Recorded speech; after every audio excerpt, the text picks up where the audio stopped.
en esta carta, temas de los cuales hemos estado cantando el día de hoy, acerca de la salvación, el amor de Dios mostrado en la salvación, la justicia, la justificación, la fe, la redención, la expiación, la reconciliación, la obra redentora de Cristo, y cómo Él hizo todo por nosotros muriendo en la cruz. Es muy interesante esta carta y vamos a intentar dar una vista rápida, sin detenernos mucho en detalles. Pablo, su propósito, él quiere comunicar a los hermanos en Roma. Esta iglesia estaba compuesta por judíos y gentiles, que ellos eran aceptados por Dios, aceptos por Dios, basados en la justicia recibida por fe en Cristo. A lo largo de esta carta, Pablo establece que la salvación es únicamente por fe, gracias a la justicia imputada de Cristo en nosotros. Pablo en su mensaje, en su enseñanza, él quiere presentar las grandes verdades del Evangelio de la Gracia, que ellos nunca habían recibido, porque lo mismo dice en esta carta, nadie había ido, ninguno de los apóstoles había ido a Roma, y él quería ser el primero en llegar. Y brevemente, una introducción histórica. Por ahí del año 70-80 se escribe la carta, el libro de Marcos. Marcos escribe su evangelio para la iglesia en Roma, para los romanos. Marcos, y ya habíamos visto esto cuando vimos el evangelio, recibe toda la información, o la gran mayor parte de su información la recibe de Pedro. Pero Pedro no estaba en Roma. Pedro envía esto a los hermanos en Roma. Entonces los hermanos en Roma ya tienen la parte histórica de la vida de Jesús. Ya tienen el ministerio de Jesús, ya tienen las enseñanzas de Jesús en el Evangelio. Sin embargo, no tenían doctrina. Ningún apóstol había ido. Y entonces Pablo sabe que hay una gran necesidad de doctrina en la iglesia, y es entonces que escribe la carta a los romanos. Ahora, esta carta es una carta muy interesante. Van ahí el verso número 1, Romanos 1:1.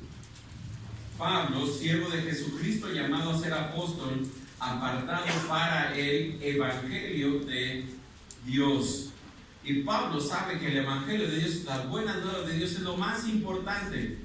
Verso 16, porque no me avergüenzo del Evangelio, porque es poder de Dios para salvación a todo aquel que cree, al judío primeramente y también al griego. Porque en el Evangelio, verso 17, porque en el Evangelio la justicia de Dios se revela por fe, y para fe, como está escrito, mas el justo por la fe vivirá. La única manera de que una persona pueda llegar a la justicia de Dios, a la salvación que Dios ofrece, es a través de la fe, solo a través de la fe. Y en estos dos versículos Pablo establece de todo lo que va a estar hablando. Ahora, ¿tú cómo presentas el Evangelio?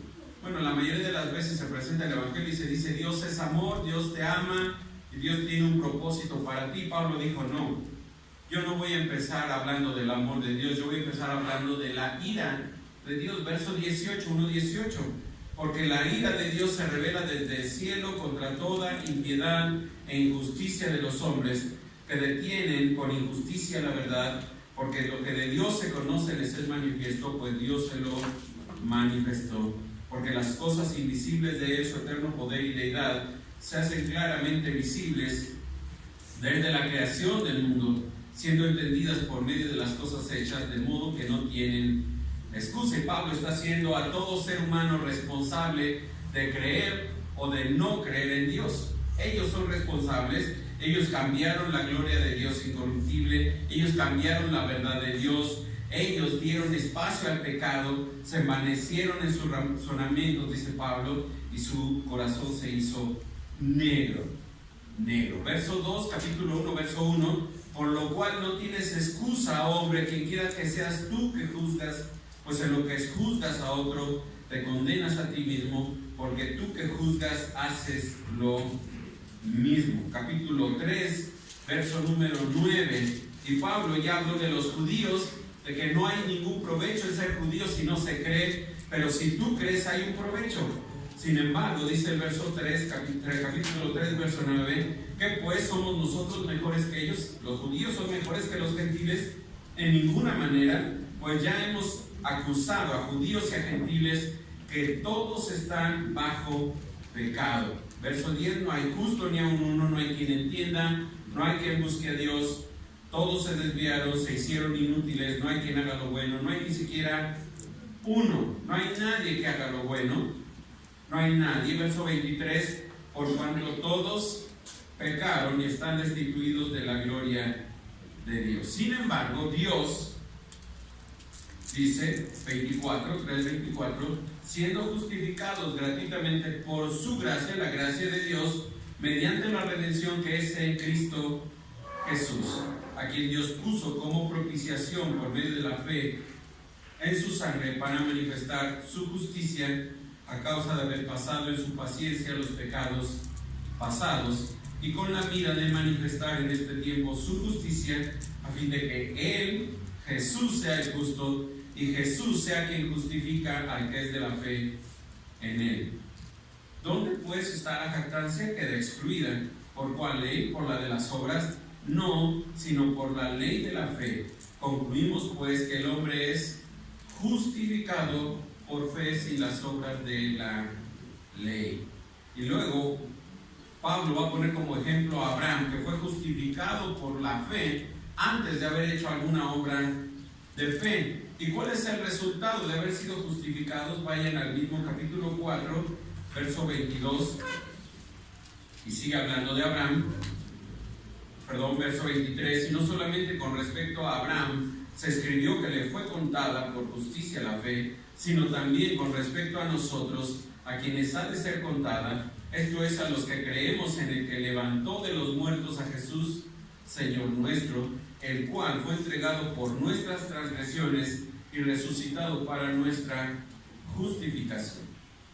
Ahora, ¿cuál es el resultado de haber sido justificados? Ya llegamos al capítulo 5.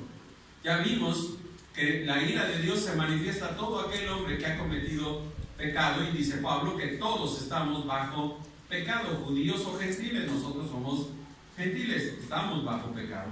Sin embargo, a través de Cristo podemos encontrar la redención, el pago, la libertad de la esclavitud del pecado, y eso, la justicia perfecta de Cristo es imputada en nosotros, y Dios nos ve justos como ve a su Hijo.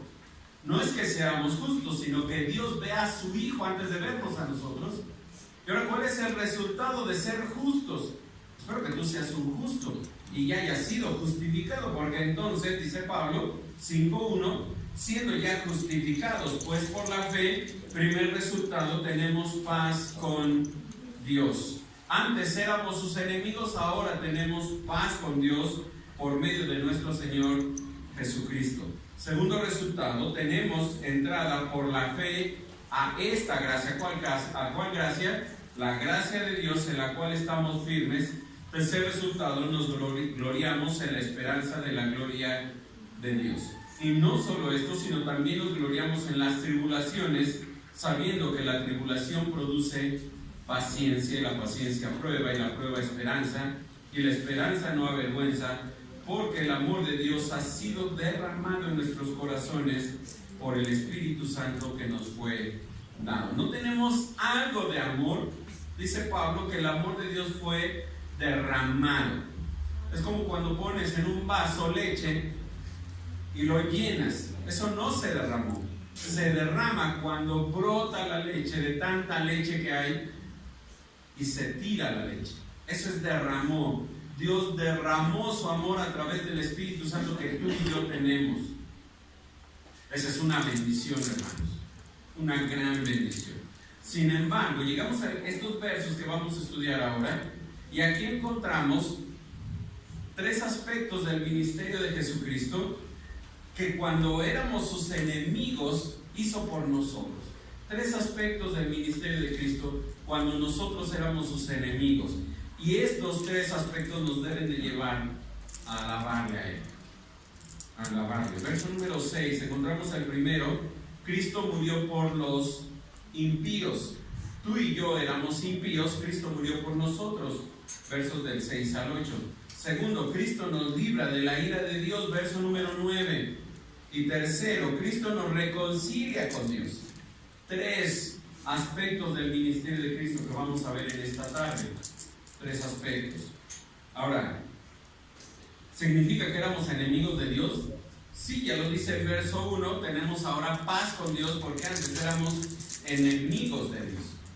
Ahora, ¿qué merece un enemigo? Bueno, lo lógico que merece un enemigo es venganza. Es devolverle mal por mal, dice la palabra. Es pensarle o desearle un mal a mi enemigo. Eso es lo lógico, eso tú y yo pensamos de nuestros enemigos, ¿verdad? No, hermanos, porque dice la palabra que nosotros debemos de amar a nuestros enemigos. Sin embargo, en el mundo eso se piensa de un enemigo. Eso se piensa, ¿cómo lo destruyo? ¿Cómo acabo con él? ¿Cómo puedo hacer para que esa persona desaparezca de mi vida? Y algunos le dicen a Dios, llévatelo, te lo mando. Esa es una buena manera de deshacerse de sus enemigos, pero no es la manera cristiana de cómo debemos y qué debemos hacer con ellos. Eso no fue lo que hizo Dios con nosotros. Dios pudo haber destruido al pecador porque la paga del pecado es muerte. Pudo haber dicho, el primero que muera a la eternidad en el infierno. ¿Y qué dijo Dios? No puedo hacer eso. Necesito proveerles un redentor que los libre de esa situación a la que van. ¿Habrá alguno que se libre y no sea pecador? No, porque ya vimos que no hay justo, no hay un solo justo. No hay nadie que haga lo bueno. Y aun cuando haga lo bueno, delante de Dios no significa nada. Absolutamente nada. Ahora veamos en el verso 6, del verso 6 al 8. Cristo murió por los impíos. Dice Pablo, porque Cristo, cuando aún éramos débiles, a su tiempo murió por los impíos. No solo éramos impíos, también éramos débiles. Débiles. Y esta palabra debilidad o débiles se refiere a debilidad moral, no a debilidad física. Tal vez somos fuertes físicamente, pero espiritualmente no tenemos la capacidad de librarnos de la muerte eterna. No tenemos esa posibilidad. Y Cristo no esperó a que nosotros pudiésemos hacer algo por nuestra salvación, sino que Él lo hizo todo por nosotros. Si tú pudieras hacer algo por tu salvación, tú tendrías que ser Dios. Y entonces Dios dejaría de ser soberano y tú podrías ganarte la salvación, cosa que no puedes hacer. Por mucho que una persona se esfuerce por ganar su salvación, nunca la va a poder obtener, porque es algo que solo Dios da, solo Dios otorga la salvación. Por lo tanto, éramos débiles. Y dice, a su tiempo, en su soberanía, en un momento fijado por Dios, Cristo murió por los impíos, por ti y por mí y por Pablo y por los hermanos en Roma. Cristo murió por nosotros.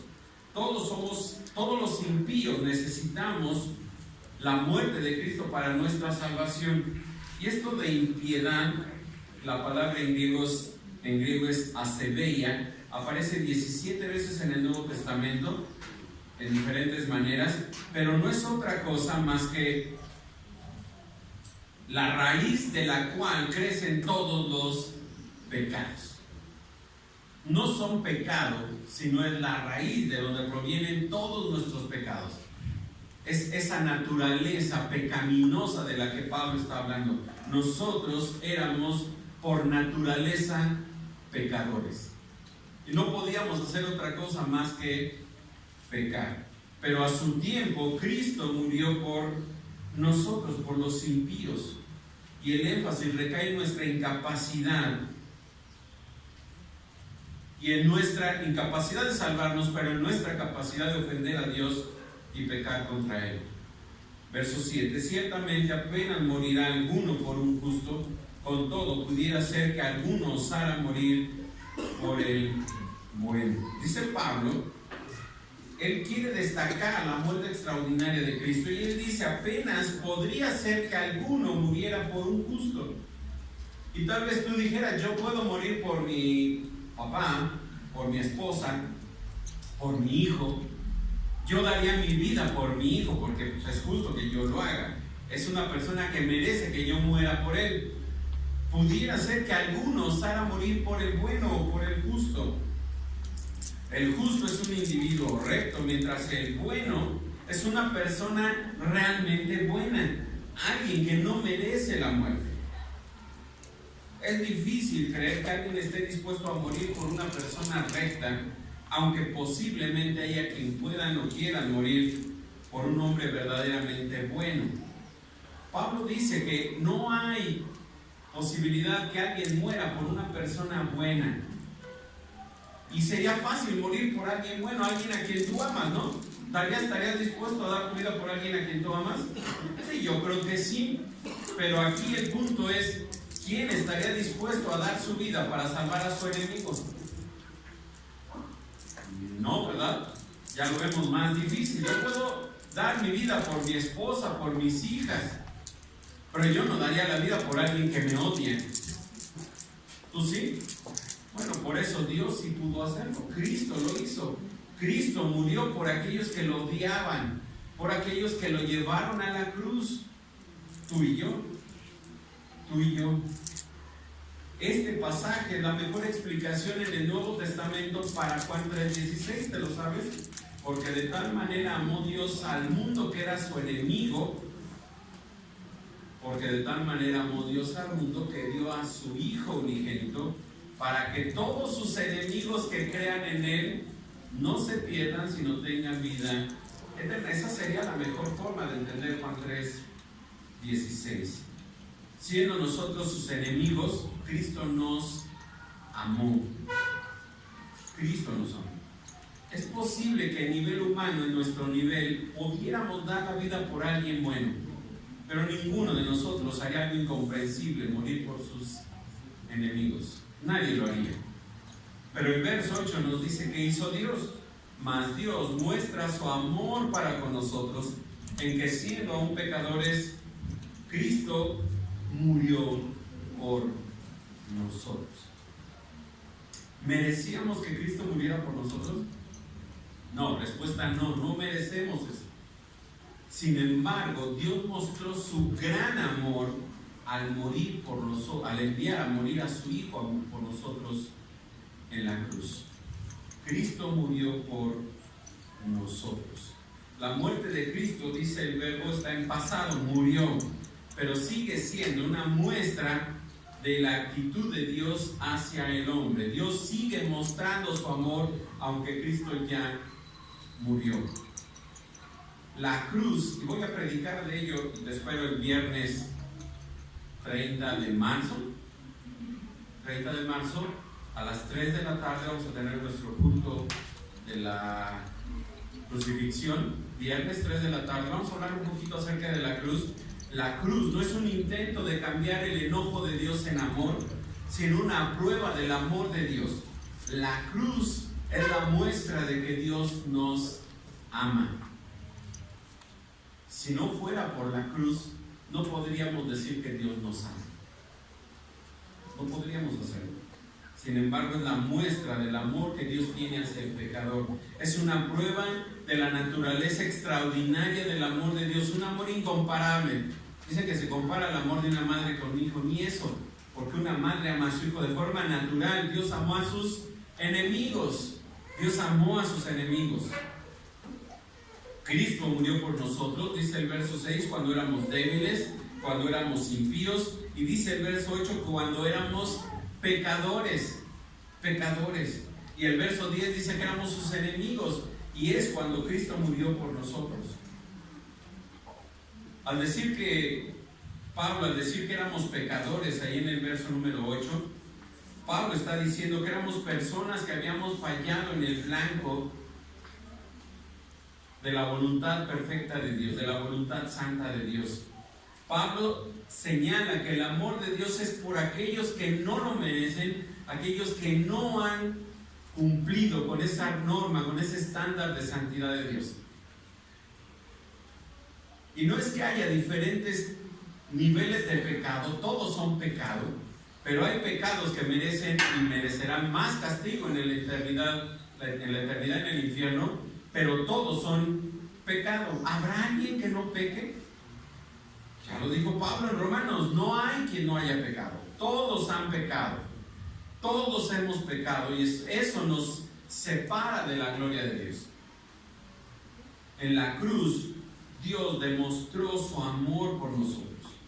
Si algo nos atrae sobre la cruz, no es la vergüenza, ni el dolor, ni la injuria, ni la arbitrariedad de los hombres, ni la burla de la religión, ni lo cruel de los padecimientos de Jesús, ni lo injusto de la justicia humana. Lo que nos atrae es la pasión del ardiente amor que Cristo salió a tomar voluntariamente al morir por nosotros en la cruz.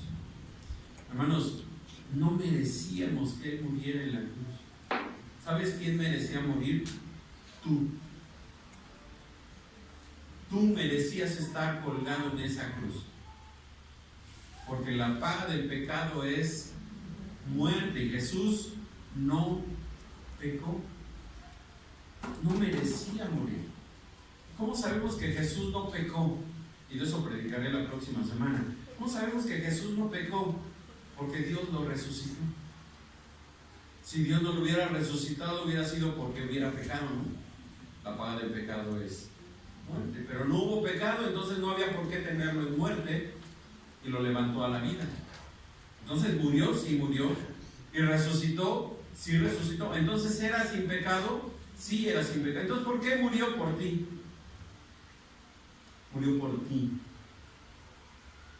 Murió por todos tus pecados que has cometido en el pasado, que estás cometiendo en el presente y que cometerás en el futuro. Murió por todos tus pecados. Absolutamente por todos.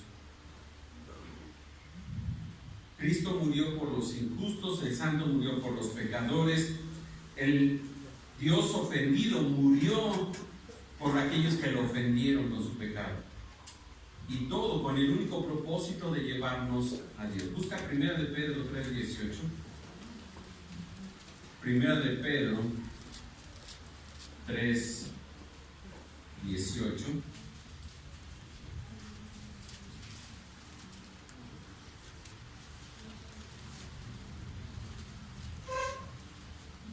Porque también Cristo padeció una vez por los pecados, el justo por los injustos, para llevarnos a Dios, siendo a la verdad muerto en la carne, pero vivificado en el Espíritu.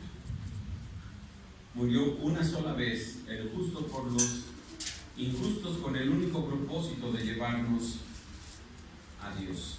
Siendo enemigos, fuimos reconciliados con Dios.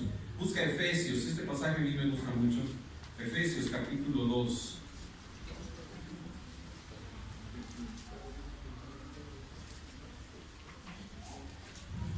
Efesios 2:12. Efesios 2:12. En aquel tiempo estabais sin Cristo, alejados de la ciudadanía de Israel, ajenos a los pactos de la promesa, sin esperanza y sin Dios en el mundo. Pero ahora en Cristo Jesús, vosotros que en otro tiempo estabais lejos, habéis sido hechos cercanos por la sangre de Cristo. Porque Cristo es nuestra paz, que de ambos pueblos, se refiere a judíos y gentiles, hizo uno, derribando la pared intermedia de separación, aboliendo en su carne las enemistades, la ley de los mandamientos expresados en ordenanzas, para crear en sí mismo de los dos, judíos y gentiles, un solo y nuevo hombre, haciendo la paz, y mediante la cruz reconciliar con Dios a ambos en un solo cuerpo, matando en ella las enemistades. Éramos sus enemigos, pero gracias a la cruz podemos ser llamados amigos de Dios. Podemos ser hechos hijos de Dios. Y podemos tener el privilegio de un día estar delante de la presencia de Dios. Entonces, primer resultado, primer aspecto del ministerio de Cristo es que Cristo murió por los impíos, por sus enemigos, por nosotros. Segundo aspecto, Cristo nos libra de la ira de Dios, verso 9, y solamente el verso 9, pues mucho más, estando ya justificados en su sangre, por él seremos salvos de la ira. ¿De cuál ira? De la ira de Dios. Regresa ahí al capítulo número 1, verso número, capítulo número 1, verso número 18, Romanos 1:18. Porque la ira de Dios se revela desde el cielo contra toda impiedad e injusticia de los hombres. Dios es un Dios de ira, así como Dios es un Dios de amor, también. Y Cristo nos libra de la ira de Dios. Vuelve al tema del verso número 5. Dice, y la esperanza no avergüenza, porque el amor de Dios ha sido derramado en nuestros corazones por el Espíritu Santo que nos es dado. Cristo nos libra de la ira de Dios. Cristo dice, somos justificados en su sangre. ¿Qué es justificar? De esta palabra hemos hablado algunas veces. Significa hacerle justicia al pecador cuando éste pone su esperanza en Dios, cuando éste pone su fe en Dios. Es una declaración, es un término legal, es una declaración legal que significa lo opuesto a condenar, es decir, Dios declara justo al hombre. Este es su derecho, este es su privilegio, porque Él es el juez y Él es quien puede declarar al hombre justo. Ahora, no te declara justo porque tú seas un hombre justo, o porque tú seas un hombre que no es pecador, o porque tú hagas cosas buenas que merezcan su justicia, sino porque a través de la sangre de Cristo tú has sido ya justificado.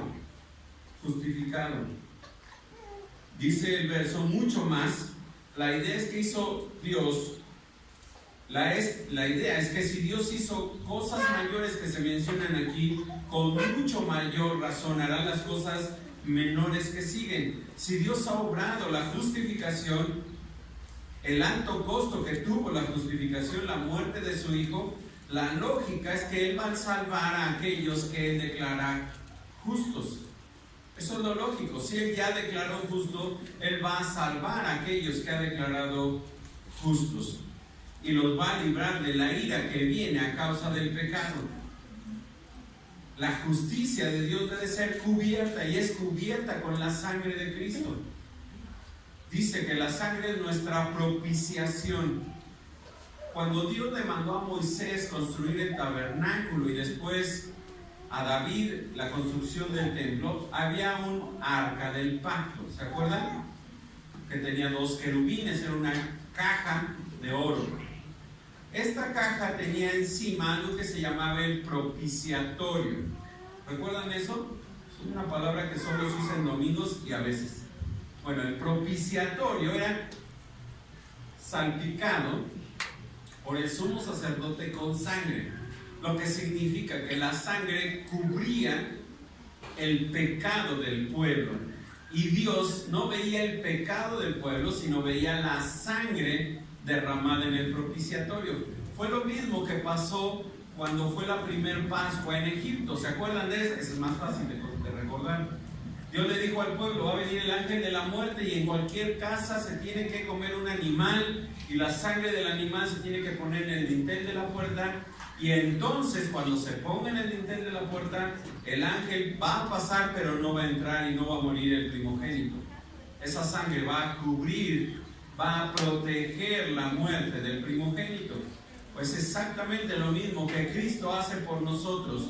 Su sangre nos cubre y nos justifica delante de Dios. ¿Qué es lo que Dios ve? La vida de su Hijo. La sangre es vida. La sangre es la vida. Todo lo que Dios ve es la vida de su Hijo. ¿Qué está viendo Dios? Dios no está viendo a Rubén, Dios está viendo a su Hijo. ¿Y qué dice de su Hijo? Su Hijo es justo. No le va a traer ira, no lo va a condenar, no le va a hacer ningún daño. Y lo mismo sucede contigo. Dios te ve a través de Jesucristo y Dios te declara justo, justo por su sangre. Nuestra justificación requería la muerte eterna. Y la sangre apunta a ese sacrificio, a la ofrenda de Cristo en la cruz. Y dice al final, seremos salvos de la ira. De la ira. Hay quien dice que Dios es amor y que Dios, como nos ama a todos, Él no va a permitir que nadie vaya eternamente al infierno. Y esto es cierto. Sí, es verdad. Dios no lo va a permitir. La gente es la que se condena. Dios no quiere eso, pero el pecado de la gente es la que la condena eternamente separado de Dios. Si Dios ha logrado lo más difícil, justificar al pecador mediante la muerte de Cristo, podemos estar seguros de que Él hará lo que es comparativamente más fácil: salvarnos de su ira a los que son justos delante de Él. La justificación en el creyente es un hecho. Es un hecho. No es algo que sintamos. No es algo que hoy me siento justo, hoy me siento salvo, porque tal vez mañana no me sienta ni justo ni salvo y parezca que ya perdí la salvación. No, no es así. La salvación es un hecho. Es un hecho. Y si Dios ya te declaró justo, no hay nadie que pueda decir que no lo eres. Porque entonces Dios no sería Dios.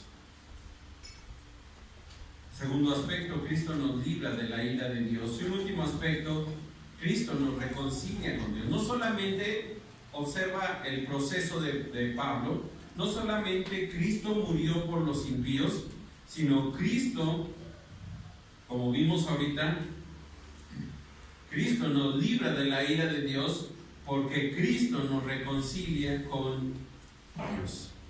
Cristo nos reconcilia con Dios. Seremos sus enemigos. Verso número 10. Porque si siendo enemigos de Dios, fuimos reconciliados con Dios por la muerte de su Hijo, mucho más, estando reconciliados, seremos salvos por su vida. Y este versículo habla de nuestra relación personal con Dios. Nosotros éramos sus enemigos, pero fuimos reconciliados con Dios por su Hijo. Y aquí hay un nuevo término llamado reconciliados, o la reconciliación. Esto es estar en paz con alguien. Estar en paz con alguien. Por un lado, la justificación es una declaración de Dios que somos justos delante de Él, y la reconciliación es estar en paz con Dios. Estamos en paz con Dios, ya lo dice el verso 1, a través de la justificación tenemos paz con Dios. Somos absueltos de la culpa de la ley. Hemos sido reconciliados. Hemos sido reconciliados con Dios. Vayan ahí a 2 Corintios, capítulo 5. Pablo extiende este tema ahí en ese capítulo, 2 Corintios, capítulo 5. Se extiende un poco más de este tema.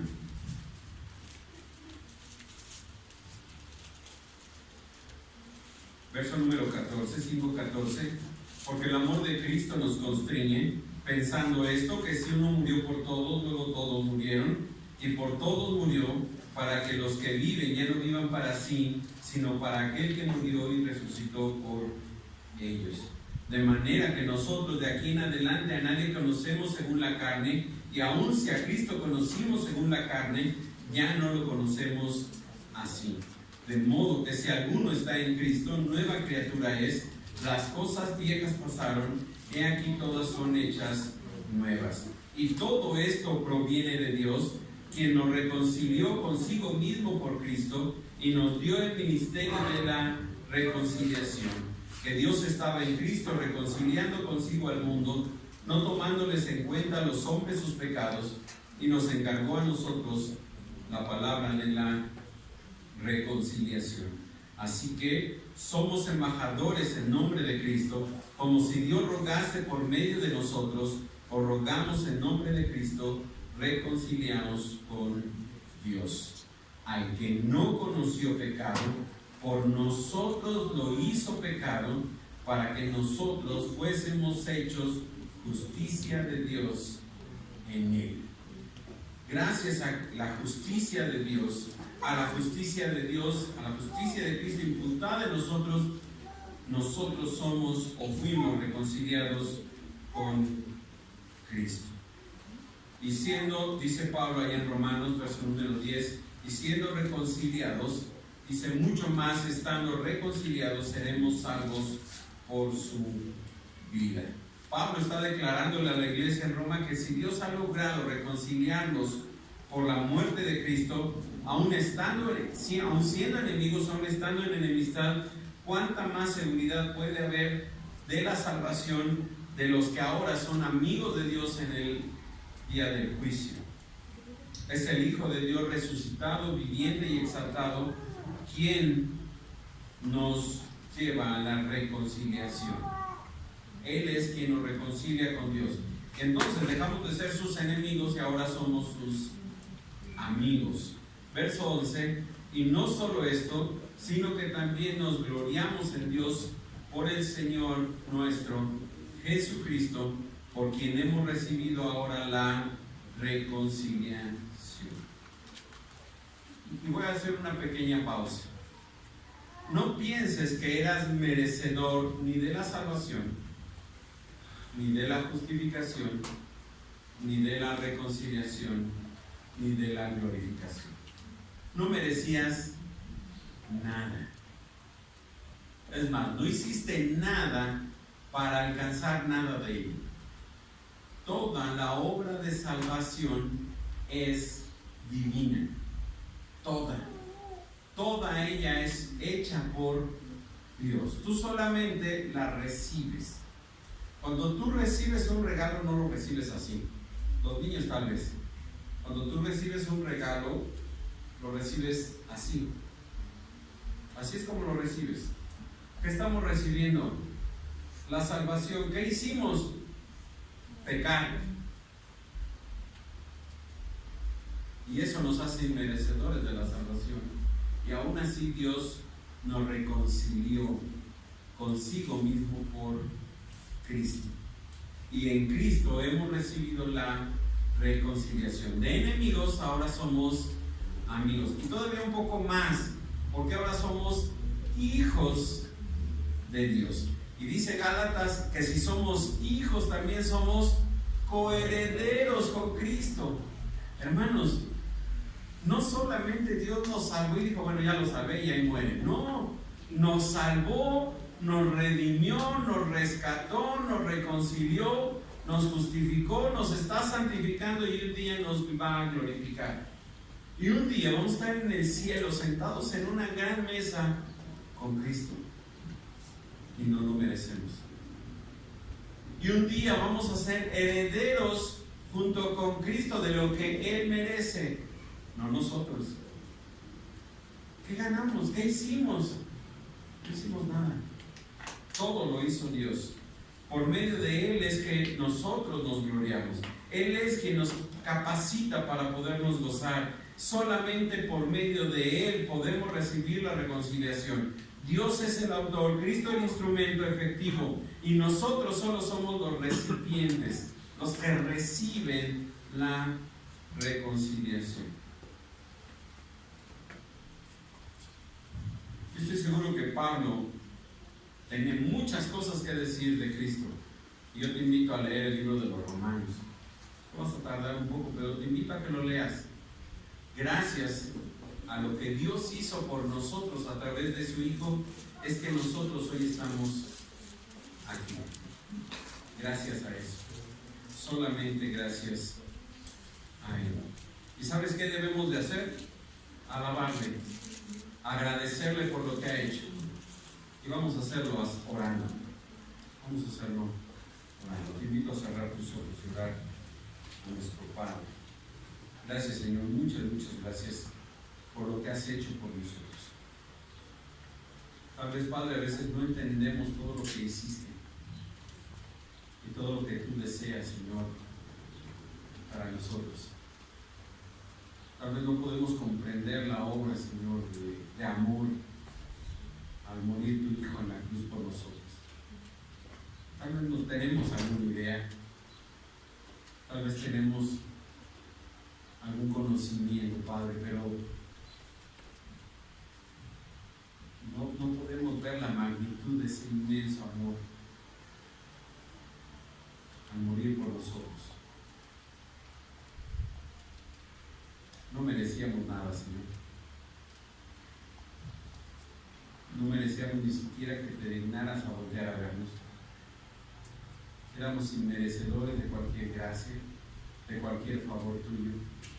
Lo que merecíamos, y ese nos lo ganamos, era la muerte por pecar. Lo que merecíamos era una eternidad en el infierno separados de ti. pero por tu gracia, Señor, por un favor tuyo, por un regalo tuyo, hemos sido reconciliados contigo por medio de tu Hijo. Hemos sido salvos a través de la fe por la obra de salvación, en la obra de salvación de tu Hijo. Y ahora hemos sido justificados, Señor. Y hoy tenemos la bendición de poderte agradecer por todo ello. Gracias porque siendo tus enemigos y pudiendo recibir destrucción, hemos recibido amor. Gracias porque ya no somos tus enemigos, ahora somos tus amigos, y más que tus amigos somos tus hijos. Y sabemos, Padre, estamos seguros que un día gozaremos de tu presencia eterna.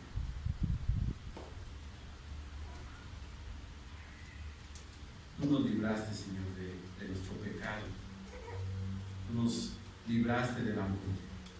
Y lo único que hay, Señor, en nuestro corazón es gratitud. Gratitud por todo lo que has hecho en nosotros. Gracias, Padre. Gracias por ese inmenso amor que has dado, Señor, para cada uno de nosotros. Gracias por la muerte de tu Hijo. Y gracias porque podemos recordarlo, Señor, al estudiar tu palabra. Señor, que sea tu Espíritu Santo, que sea tu palabra, Señor, la que nos muestre, Señor, lo que esta tarde tú has querido enseñarnos o recordarnos. Te lo agradecemos, Señor, y oramos para darte la gloria solamente a ti.